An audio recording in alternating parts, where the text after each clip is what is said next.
There's a powerful David versus Goliath lesson emerging from Russia's brazen, unprovoked invasion of Ukraine that should give deep pause to global superpowers who think they can simply muscle the world into whatever shape they want.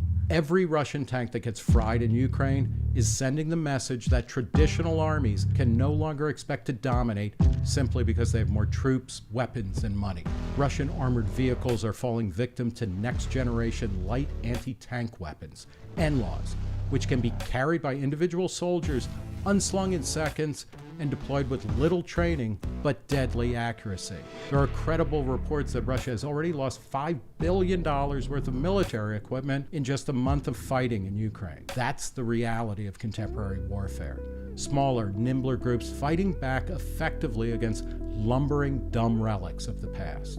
Despite being the 5th largest fighting force on the planet and starting the war with 5 times the number of active military as Ukraine, Russia has been stymied in what virtually all observers expected to be a cakewalk. The human cost for Russia is even more staggering. Nearly 10,000 soldiers killed in action, including at least 5 generals.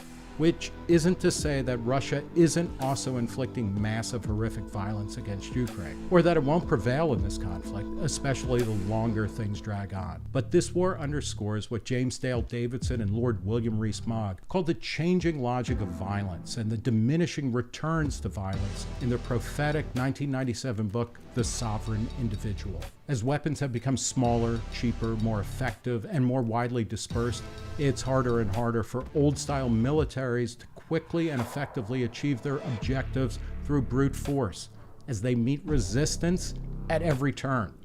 That resistance includes information warfare, such as hacking and cyber attacks, but also the use of social media, which Ukraine's President Zelensky has excelled at, to project an aura of invincibility and to cast the conflict in stark terms of good versus evil. This lesson shouldn't be new to Americans, as our failures over the past 2 decades in Afghanistan and Iraq underscored the new reality that old-school invasion and occupation is more expensive and temporary than it is quick and effective. But Russia's incompetence drives home in graphic detail to us, and one hopes to the Chinese officials supposedly eyeing an invasion of Taiwan, that even if Goliath does take out David, the price is too high and the victory too transient to bother undertaking. If the collapse of the Soviet Union, that gargoyle incarnation of belief in top-down authority, power, and decision-making, was the beginning of the end of the 20th century's romance with the nation-state, then Russia's blundering in Ukraine and the US's in Central Asia and the Middle East may be its epitaph.